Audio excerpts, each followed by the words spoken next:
সেই অবস্থা। আমাকে খাঁচার মধ্যে বন্দি করে রাখতো ঠিক আছে, যদিও আমি এখানে থাকার মতো নই, তবু 8 বছর ধরে দম বন্ধ হয়ে পড়ে রয়েছি, মানিয়ে নিয়েছি। খুব মজা। যাও, তারপর ভাই যাক তারপরেও তুমি যাও। জয়েন্ট ফ্যামিলিতে থাকার যত মজা তত অসুবিধা। সবাইকে বোঝাতে গিয়ে আর সবার সামনে নিজের মান সম্মান রাখবো না ছেলে স্বামীর শরীর ঠিক রাখবো বুঝতে পারি না। মানে যারা জয়েন্ট ফ্যামিলিতে থাকো তারা বুঝতে পারো। আচ্ছা, স্কুল মানে ঢুকিয়ে দিয়ে চলে আসবো? হ্যাঁ হ্যাঁ অপেক্ষা করতে হবে? না না, ঢুকিয়ে ওরা গেট বন্ধ করে দেবে।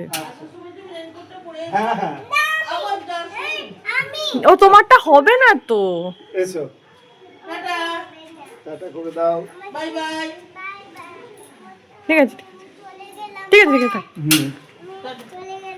টাটা সোনা। হুম,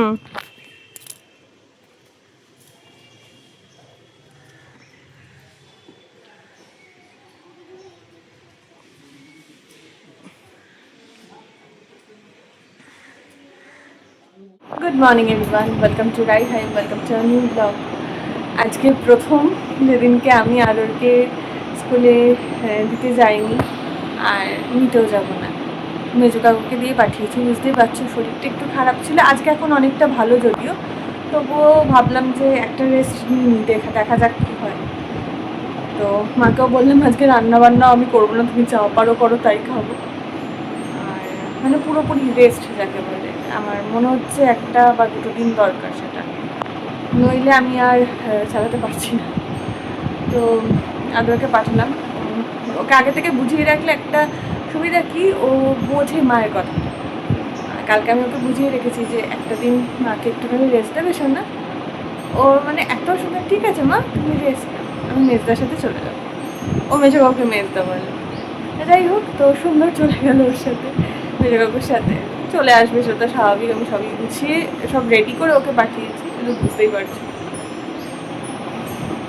একটু কেমন কেমন লাগছে। চলো শুরু করি আজকের দিনটা, দেখতে থাকো আগে। এই আমার একটা নতুন প্রবলেম এসে দাঁড়িয়েছে, যে বনের পাখি তাকে কি খাঁচায় বন্দি করে রাখা যায়? বনের পাখি খাঁচার মধ্যে কখনো থাকে না। অনুপের হয়েছে এখন সেই অবস্থা। আমাকে খাঁচার মধ্যে বন্দি করে রাখতো ঠিক আছে, যদিও আমি এখানে থাকার মতো নই, তবু 8 বছর ধরে দম বন্ধ হয়ে পড়ে রয়েছি, মানিয়ে নিয়েছি। কিন্তু অনুপ এতদিনে বুঝতে পেরেছে যে বাড়ির মধ্যে 24 ঘন্টা থাকাটা ইটস মানে সাংঘাতিক খারাপ ব্যাপার। তো সকাল থেকে আজকে সিনেমা দেখালাম। ও খুব ভালো একটা সিনেমা দেখলাম, তোমরা হয়তো অনেকেই দেখেছো, मैं वापस आऊंगा। অসাধারণ সিনেমা, অসাধারণ সিনেমা। মানে যদি না দেখে থাকো ঝটপট দেখে নাও, নেটফ্লিক্সে আছে। অসাধারণ সিনেমা, মানে আমি যতবার বলবো ততবারই কম পড়বো। মানে দেশভাগ আমাদের বাংলার পাঞ্জাবের ওপর যে আঘাতটা এনেছিল, সেখানে কত ভালোবাসার কীরকম বলি হয়েছিল। এবং যাই হোক, না দেখলে আমি বলবো না, আমি তাই গল্প চলো তো দেখো, খুব ভালো। যারা ভালোবাসতে ভালোবাসো, রোমান্টিক সিনেমা ভালোবাসো, ইমোশনকে ভালোবাসো, তাদের জন্য খুব ভালো।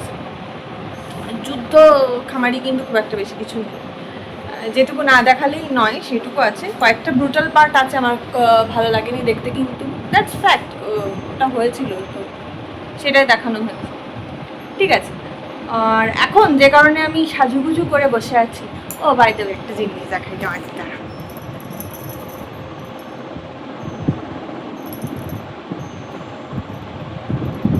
কাঁচের চুড়ি। অনুপ বলছে ধর তোমাকে দেখতে ভালো লাগছে না, তুমি কাঁচের চুড়ি পরছো না তাই। অ্যাকচুয়ালি আমি আর কাঁচের চুড়ি ব্যাপারটা সিমিলার। কাঁচের চুড়ি আমার পাগলের মতো ভালো লাগে না। একটা সময় অবধি কিন্তু আমার কাঁচের চুড়ি ছিলই না, মানে আমি কাঁচের চুড়ি ছোট্ট থেকে ভালোবাসি, কিন্তু আমার মধ্যে খুব বাজে একটা ব্যাপার ছিল।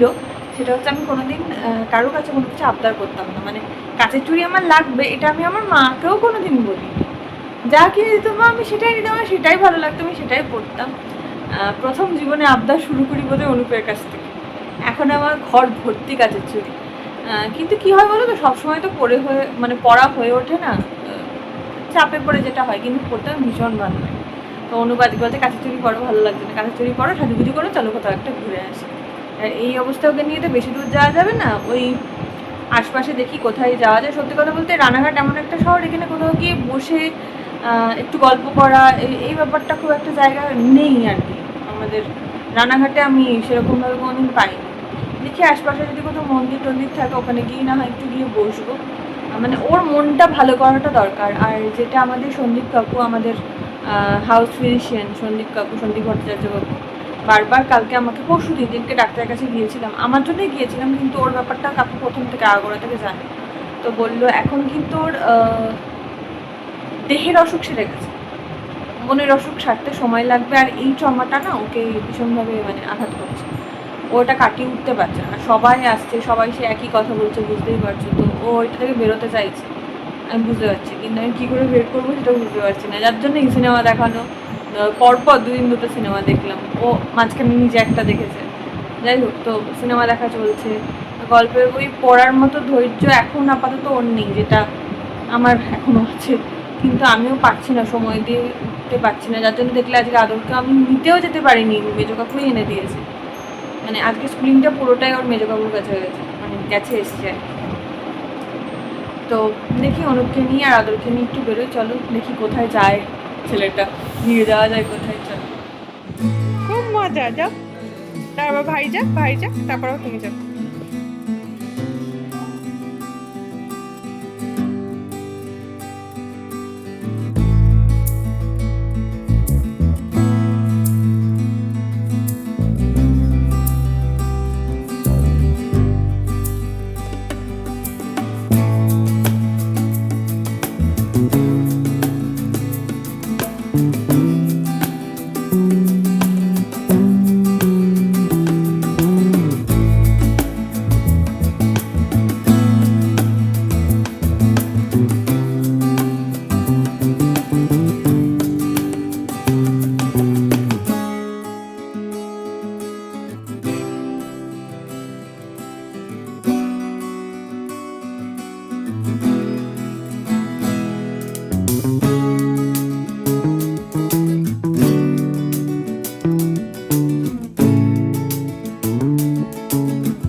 পালিয়ে আমরা কি করে বেড়াই।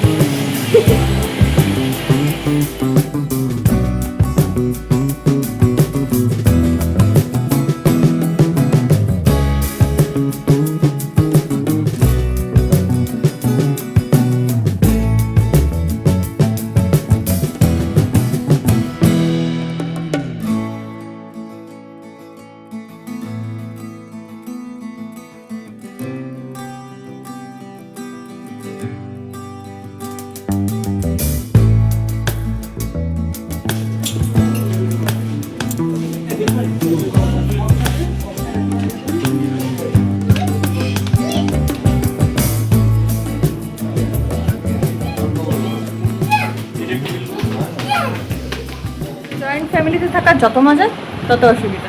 সবাইকে বোঝাতে গিয়ে আর সবার সামনে নিজের মান সম্মান রাখবো না ছেলে স্বামীর শরীর ঠিক রাখবো বুঝতে পারি না। মানে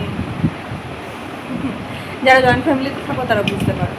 যাই হোক, আজকে ঘুরে এসে অনুপের খুব ভালো লেগেছে। আর আমি এটাই চাই যে রোগটা শরীর থেকে বেরিয়ে গেছে, মন থেকেও যেন তার এতটুকু ছাপ আর না থাকে মনে, সেটা যেন মন থেকেও বেরিয়ে যায়। সেই চেষ্টাটা হয়তো মানে শরীর থেকে বের করার যে প্রসেসটা সেটা হয়তো 12-16 দিনের মতো ছিল। মনেরটা কতদিনে বের করতে পারবো বুঝতে পারছি।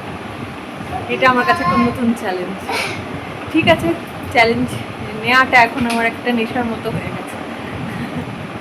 ঠিক আছে, আজ রাখি, আবার কাল কথা হবে। গুড নাইট, ভালো থেকো।